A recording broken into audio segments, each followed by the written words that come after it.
임대차 3법 우리 서민 주거 안정이 1순위거든요. 네. 1순위라면 빨리 진짜 개정이 필요하다면 여야가 머리를 맞대고 뭘 개정을 해야 될지 논의를 해야 되고요. 네. 개정이 아니라면 물론 뭐 대출 금리를 좀 낮춰주는 것도 방법이지만 전세담보대출이요. 네. 네. 그거보다도 근본적으로 어떻게 하면 이거를 집주인이 전세금을 안 올릴 수가 있을까에 대해서 고민을 한다면 인센티브 좀 주면 되거든요. 예. 그걸 왜 이렇게 안 하는지. 103.5 FM 돈을 이해하는 시간 정철진의 목돈연구소.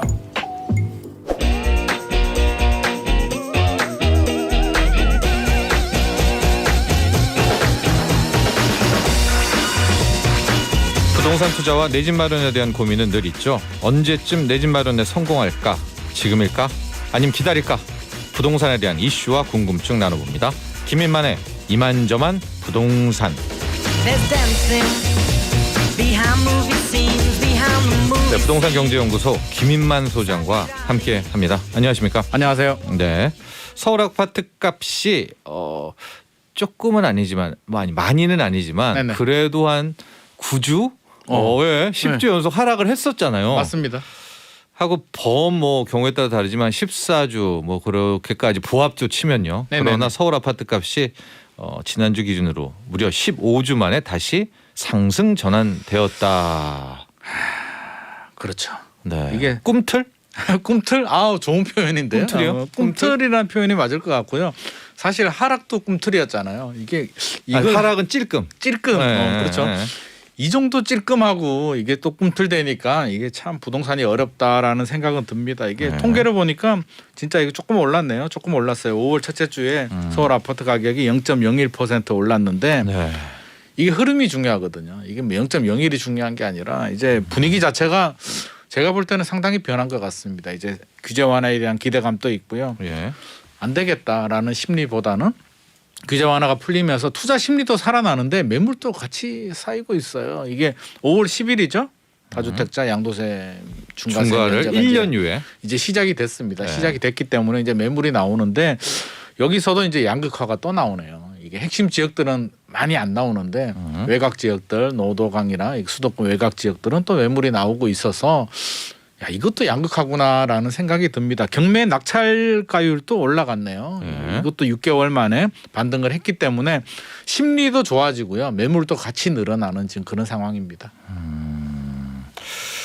아직은 의미를 찾기는 어렵네요. 왜냐하면 아직까지는 매물이 엄청 쌓이니까. 그렇죠. 네. 그때 거래량이 또 많은 것도 늘은 건 아니고요. 아니고 또 매물만 가격이 쌓이고 뚝뚝 있으니까. 떨어지지도 않습니다. 가격이 뚝뚝 떨어지지도 않기 때문에 집주인들도 저렴하게 급매물로 막 집어 던지는 그런 분위기는 아니고요. 일단 매물을 내보자. 네. 아직 1년의 시간이 있기 때문에 매물은 늘어나는데 매수자들도 답답하지 않습니다. 그렇죠. 지금 내가 굳이 들어가야 돼? 네. 좀 더 기다려보면 또 떨어지지 않을까라는 기대 심리도 있어서 팽팽한 줄다리기는 계속되고 있습니다. 제가 이제 이 다주택자 양도세 중과 네. 그렇죠. 이걸 1년간 유예를 해주면서 네네. 가격 시뮬레이션 한 것들을 봤는데 네네. 3주택자예요. 네네. 이분이 이제 10억의 집을 샀는데 그게 20억이 된 겁니다. 와, 예. 그럼 이제 차익이 10억이 남는 거잖아요. 그렇죠. 그러니까 원래대로 해서 중과를 맞게 되면 뭐 장기 거유 이런 거 빼서 한 7억 후반대를 맞습니다. 내야 그 정도 되는데 내야 되죠. 네. 예. 이게 이제 유예 기간에 20억에 팔 수만 있다면 네네. 뚝 떨어집니다. 3억대로 이제 맞습니다. 네, 그 이제 정도 돼요. 양도세가 줄어들면 이제 4억을 버는 거잖아요. 그렇죠. 그러니까 시장에서 무슨 생각을 하느냐? 그러면 이 집 팔려는 사람이 어차피 자기가 20억에 팔면 그 많은 세금을 냈었어야 되는데 이번에 네. 기회를 얻은 거잖아요. 네네 맞습니다. 한 18억에 파는 겁니다. 그래도 좋죠. 그래도 그래도 원래 이득이에요. 양도 중과 맞는 것보다는 2억 이상 2억 이익이잖아요. 네. 그런 흐름이 나오나요? 지금 원하는 그런 게? 고르면 거래가 잘 되겠죠. 20억짜리인데 시세가 20억인데 네. 18억에 나오면 거래가 잘 되는데 네. 저도 이렇게 만나보고 얘기를 해보면 집주인들은 20억 다주택자. 받고 싶어요. 다주택자들도 아. 일단은 20억 불러놓고 네. 조금 조정을 해준다라고 이야기를 하는데 이게 네. 18억이면은 10% 떨어뜨리는 거잖아요. 예. 아직까지 10% 떨어뜨리면서까지는 잘 안 팔려고 합니다. 그래서 지금 거래가 잘 안 되고 있는 것 같아요. 그래요. 왜냐면 그래서 네. 세금 혜택을 엄청 받았는데. 혜택은 받은 거는 받은 거고요. 네. 어떻게든 나의 이익을 더 극대화시키고 싶은 것이 마음이기 때문에 아직까지 가격을 떨어뜨리진 않아서 거래량이 늘어나지는 않고요. 일단은 지금 그런 상황입니다. 매수자들은 네. 가격 좀 떨어뜨려 봐. 그렇죠. 그럼 혜택 나는 살 받았잖아. 용의도 있잖아라고 네. 하는데 집주인은 아니야. 아직까지는 나는 이 가격에 팔고 싶어라고 하고 있는 상황입니다. 예. 근데 이제 매수자 입장에서도요. 지금 1년간 유예잖아요. 네. 가격을 안 떨어뜨리네. 세금 혜택도 받아놓고 그럼 난 1년간 나도 집 안 사.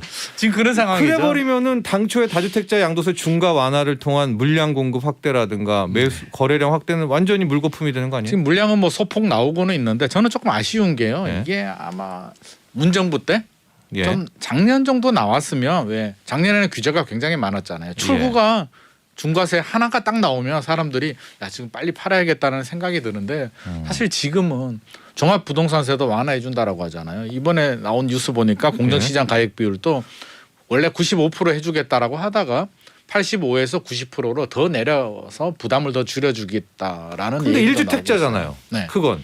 그러니까 다주택자는 아직은 아니잖아요. 다주택자들은 아직은 아닌데 네.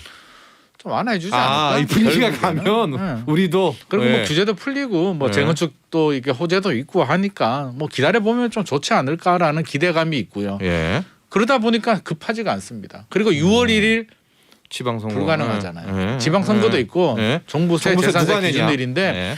이게 올해 초 정도만 발표했으면 어떻게든 종부세라도 좀 세이브 해보려고 6월 1일 이전에 그래 내가 조금 저렴하게 팔아줄게라고 하는데 예. 지금이 5월이잖아요. 예.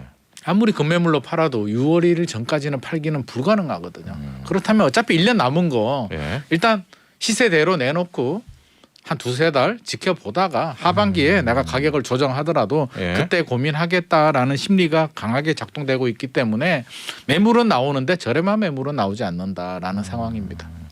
다주택자분들의 그런 상황도 있네요. 왜냐하면 그렇죠. 여러분들 6월 1일 기준으로 이전에 누가 집주인이냐에 따라서 그 해에 그럼요. 이제 보유세를 내지 않습니까? 네네.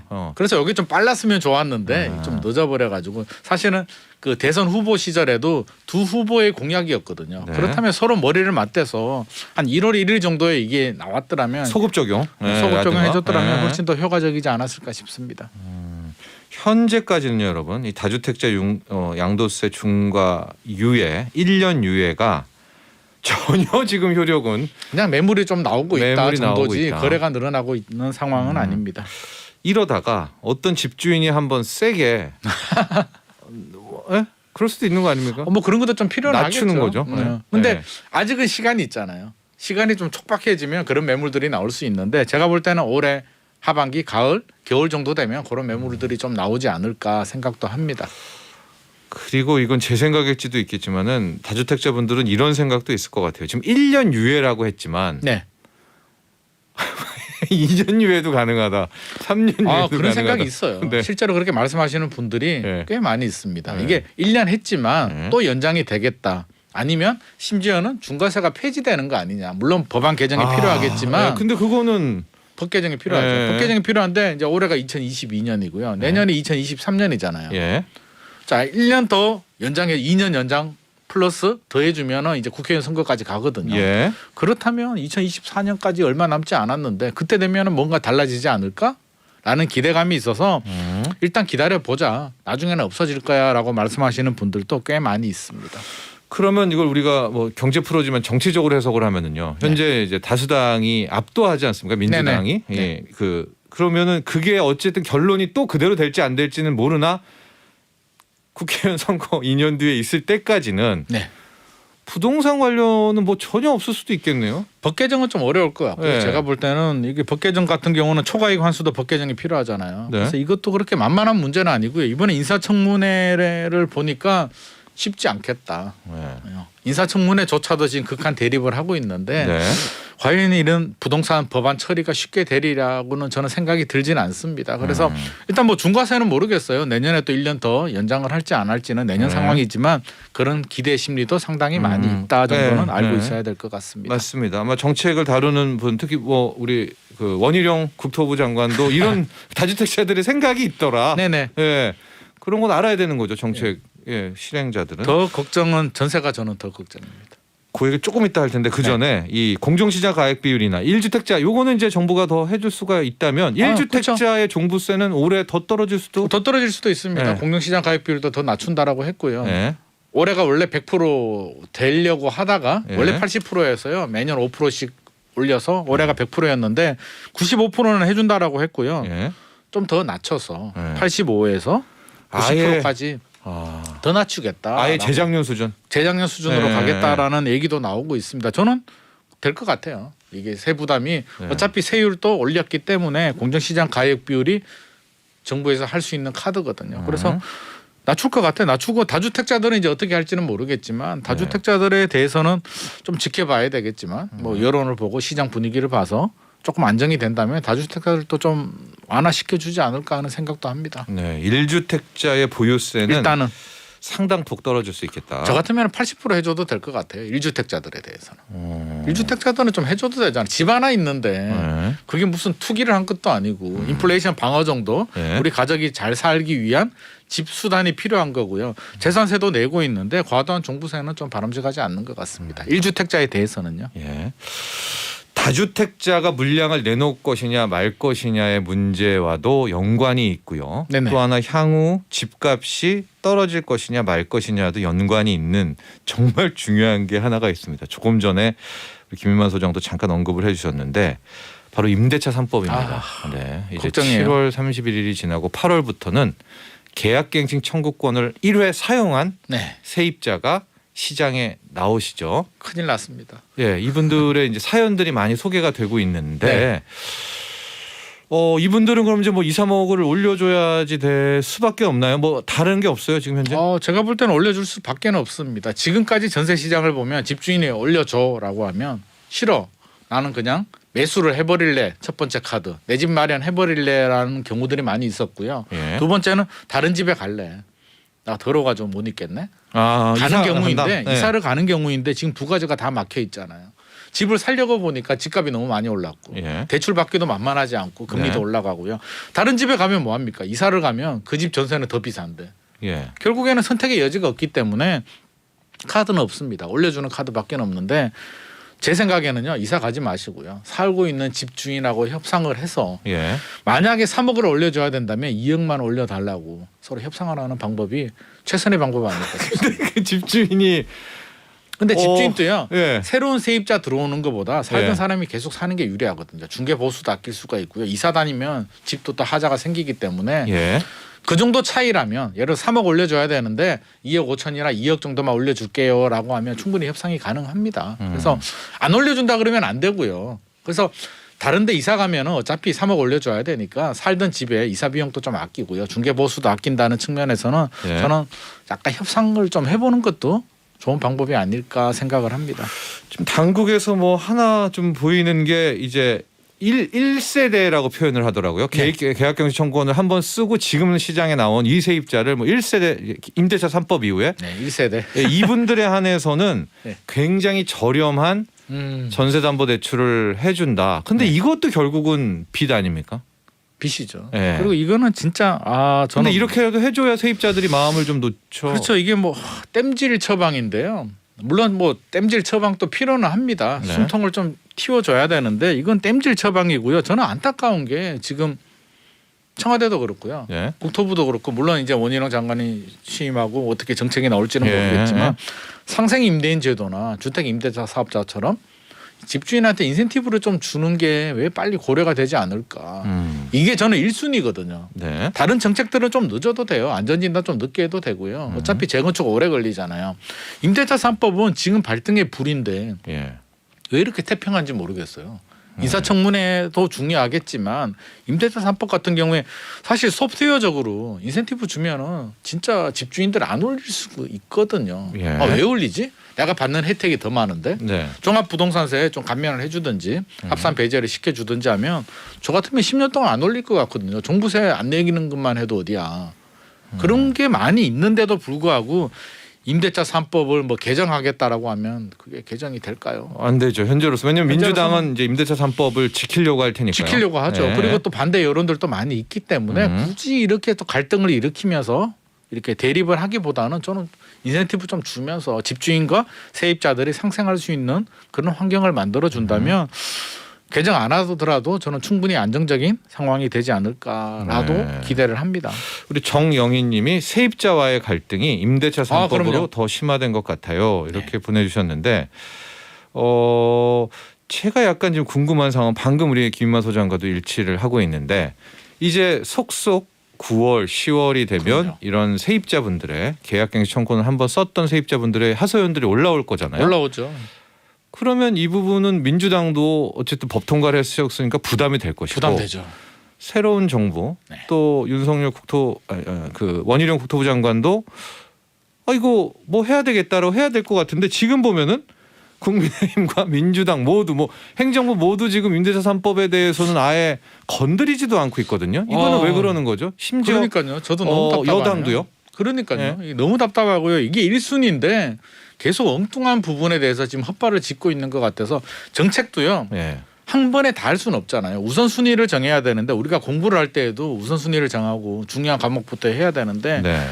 임대차 3법 우리 서민 주거 안정이 1순위거든요. 네. 1순위라면 빨리 진짜 개정이 필요하다면 여야가 머리를 맞대고 뭘 개정을 해야 될지 논의를 해야 되고요. 네. 개정이 아니라면 물론 뭐 대출 금리를 좀 낮춰주는 것도 방법이지만 전세담보대출이요. 네. 예. 그거보다도 근본적으로 어떻게 하면 이거를 집주인이 전세금을 안 올릴 수가 있을까에 대해서 고민을 한다면 인센티브 좀 주면 되거든요. 예. 그걸 왜 이렇게 안 하는지 지금 우리 세입자들은요 마음이 너무 급합니다. 지금 벌써 5월이잖아요. 지금부터 걱정이고요. 이미 그렇죠. 왜냐하면 이제 닥치기 3-4개월. 전부터 시작이 되잖아요. 네. 지금부터 이제 스트레스가 집주인들은 통보를 했을 거고요. 예. 매덕을 올려달라고 이제 통지를 받았을 겁니다. 지금부터. 네. 그렇다면 지금부터 가슴이 답답하죠. 다른 집을 알아봐도 전세 가격은 올라가 있고요. 그래서 하소연할 데도 없는데 뭐 전세 대출 3% 해준다는 걸 가지고 박수를 쳐야 되는 상황인 건지 빨리 하루 빨리 대안을 좀 마련해야 될 것 같습니다.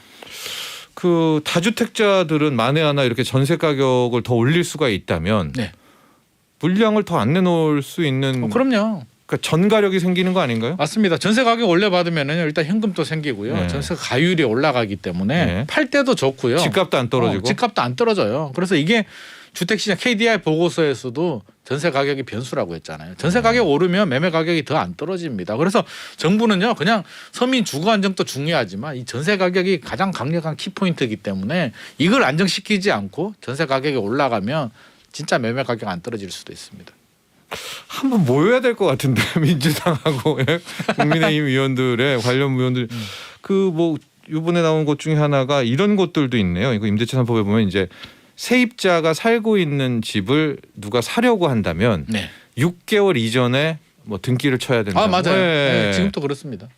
그렇다면 거의 그 세입자가 살고 있는 집은 못 사는 거 아닙니까? 그 매수가? 그렇죠. 그래서 뭐 매수의 6개월의 상황이 시간을 좀 어려워요. 6개월 예. 전에 하기는 현실적으로 어렵거든요. 어렵죠. 그래서 예. 세입자 보호라고는 하는데 저는 그게 진짜 보호가 맞을까 하는 생각도 들고요. 너무 복잡하게 생각하는 것 같아요. 모든 걸 법을 만들어서 네. 법 기준에 따라서 이렇게 하는데 우리가 법으로 다 해결할 수는 없거든요. 가장 좋은 법은 당사자들끼리 시장 원리에 따라서 알아서 해결하는 게 저는 가장 좋다고 생각하거든요. 네. 그렇다면 아까 분쟁이 많이 생긴다라는 그 댓글도 있었는데 네. 계약갱신 청구 때문에 지금 분쟁이 엄청나게 생기고 있고요. 지금도 생기고 있고요. 왜? 거주한다라고 거절을 해서 나는 다른 그 집으로 문제도 계약을 있죠. 했는데 예, 집주인이 안 들어와요. 집주인이 예, 안 들어와. 예. 그러면 손해배상 청구를 해야 되는데 그것도 보통 일이 아니고요. 굉장한 스트레스를 받고요. 하소연을 굉장히 많이 합니다. 너무 화가 난대요. 집주인이 거짓말한 게. 거짓말한 거죠. 그렇죠. 예, 집주인 집주인이. 입장에서는 예. 또 어떡합니까? 이게 전세금을 올려 받아야 되는데. 예. 그래서 어떻게 보면 을과 을끼리 지금 전쟁이 돼버린 상황이기 때문에 저는 이걸 풀어주려면 진짜 인센티브 좀 주는 게 인센티브도 뭐 많은 게 상생임대인 바라지는 제도? 않아요. 예. 아니면 지금도 상생임대인 제도가 있는데 1주택자에 대해서 1년만 인정해 주거든요. 실거주 1년. 예. 차라리 실거주 2년을 인정해 주든지 2년에서 4년을 안 올리면은 2년 실거주 요건을 빼주는 것도 괜찮은 방법이잖아요. 그래서 네. 이렇게 좀 해준다면 충분히 이게 좋은 빠른 결론을 도출할 수가 있는데 왜 안 할까요? 우리 김인만 소장 외에 또 이런 분 전문가들이 많이 있으세요. 이 예, 그렇죠, 그런, 예, 그렇죠. 인센티브를 그러나 지금 전혀 반영은 안 되고 있네요. 이게 이게 국토부에서 우리 국토부도 조용한데요. 예. 목돈 연구소 좀 청취를 네. 해야 될 것 같습니다. 알겠습니다. 이 변수는 저희가 계속 추적을 하겠습니다. 이게 네네. 곧 정말로 이게 세입자 가장 문제는 심각한 심각하죠. 문제입니다. 임대차 가장 시장. 심각하고요. 매매 시장에도 집값 안정에도 중요하기 때문에 이게 네. 1순위입니다. 이 이슈를 끝으로 한번 다뤄보겠습니다. 그 조선 왕릉, 그 김포 장릉 근처에 검단 신도시, 거기에 네네. 이제 조망을 가렸었고 네네. 판결 결과는 뭐 문화재청장 뭐 했다가 이제 복잡합니다. 네. 뭐 깎아내라 뭐 이렇게 뭐 하고 그렇죠. 뭐 소송까지 갔습니다. 어떻게 됐습니까? 이게 소송까지 가가지고요. 1심, 2심은 이제 건설사들 손을 들어줬습니다. 그래서 이제 대법원 판결을 남겨두고 있는데요. 네, 그러니까 손을 들어줬다는 게 철거 안 해도 된다. 그럼 입주 그냥 해도 된다? 일단 공사? 1심, 2심은요. 네. 1심, 2심. 그래서 이제 문화재청이 이제 대법원까지 갔고요. 대법원 네. 판결이 안 나왔는데 이게 6월부터 입주가 시작이 됩니다. 올 6월 다음 달부터 6월부터 9월 이제 단지 3개 단지거든요. 네. 6월부터 입주하는 단지가 있고요. 9월에 입주하는 단지도 있는데 얼마 안 남았잖아요. 그러면 아파트를 다 지으면은 그 사용 검사를 받아야 되거든요. 예. 지자체 단체장에서 인천 서구청이죠. 예. 사용 검사를 받으면 이제 입주를 합니다. 예. 근데 급하게 됐죠. 왜 입주하면 현실적으로 살고 있는 사람을 뭐 철거하거나 쫓아낼 수는 없잖아요. 예. 그래서 입주하면은 사실상 게임 끝나기 때문에 예. 건설 회사들은 입주시키겠다. 음. 문화재청은 입주시키지 마라라는 공문을 보냈습니다. 그럼 대법원 판결이 아직 안 나왔죠. 5월에 나와야 되겠는데요? 대법원 안 나오죠. 대법원 법관들이 밤새야죠. 왜냐하면 이게 그래서 6월 그게- 이상 나와버리면 언제는 그게 완전히 안 나오다 보니까 네. 이제 문화재청은 공문을 보냅니다. 서구청에 좀 보류해라. 사용검사 보류하라고 하니까 서구청에서는 무슨 소리야. 주택법에 하자가 없으면 해주겠다라고 예. 하니까 저는 그냥 할 줄 알았거든요. 그냥 넘어갈 줄 알았는데 문화재청에서 강하게 나오네요. 예. 행정조정 신청을 했다라고 합니다. 행정조정 신청이 뭐냐면 자 중앙행정기관하고 예. 지방자치단체 간에 어떤 이견이 있어서 예. 일이 잘 처리가 안 될 때에는 행정조정 신청을 하면 이렇게 협의하고 조정하는 이런 기능이 있다라고 합니다. 그래서 이걸 신청을 해서 문화재청은 막겠다. 예. 입주를 막아버리겠다는 입장이에요. 그래서 지금 입주 예정자들은 답답하고요. 깜짝 놀란 상황입니다. 이게 큰일 났습니다. 진짜. 그러면 이제 대법원 판결은 6월에는 나오나요? 7월에는 그건 나오나요? 아무도 알 수 없습니다. 그건 알 수 없고요. 네. 그러면 이걸 입주하기 위해서 예. 전세 만기를 딱 맞춘 분들 있잖아요. 5월, 6월, 뭐 5월 말에 맞추고 그렇죠. 6월 1일에 맞추고 이사를 가야 되는 분들, 네. 팔아야 되는 분들도 계셨겠죠. 팔고 입주하려고 준비하고 있는데 입주가 연기되면 네. 어디로 가야 되면 이게 3,400세대나 됩니다. 네네. 그러면 인원수 3인 가족으로 보더라도 한 10,000명 정도 되는데 이 예. 10,000명이 지금 붕 떠버리는 거죠.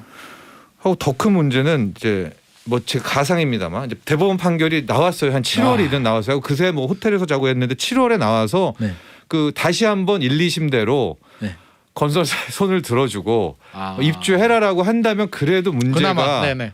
되는데 만에 하나 이 반려해 버리면은 그러면 어떻게 될까요? 진짜 그러면은- 상상하기도 힘든 일이 발생하거든요. 이게 뭐 부실공사여서 철거하는 것도 아니고요. 네.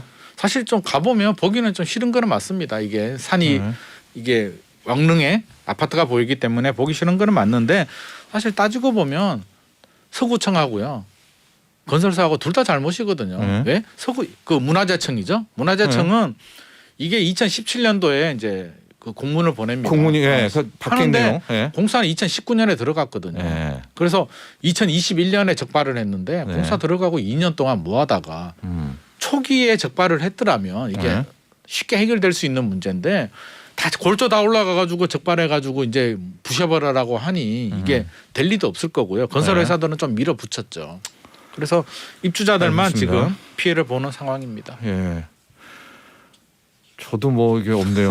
대법원 판결이 중요할 것 같은데 그거 그렇죠. 빨리 속도 내서 내주시고 좀 현명한 판결을 기대하고요. 네. 잘잘못이 있다면 나중에 어떤 뭐 벌금을 하든 과징금을 하든 좀 그렇게 해결하면 저는 개인적으로 좋을 것 같습니다. 그렇습니다. 뭐 대법원에서 빨리 하라는 게 부실 판결은 아니고요. 그렇죠, 예, 그렇죠. 예, 네. 그렇습니다. 청취자분들이 임대차 3법 관련 문자들 많이 나왔었는데 저희가 이것도 한번 나중에 본격적으로 다뤄보도록 하겠습니다. 오늘 여기까지 하죠. 감사합니다. 감사합니다. 부동산 경제연구소 김인만 소장과 함께했습니다. 나도 부자 되고 싶어서 라디오를 켰어. 정확하고 철저한 정철진의 목돈 연구소.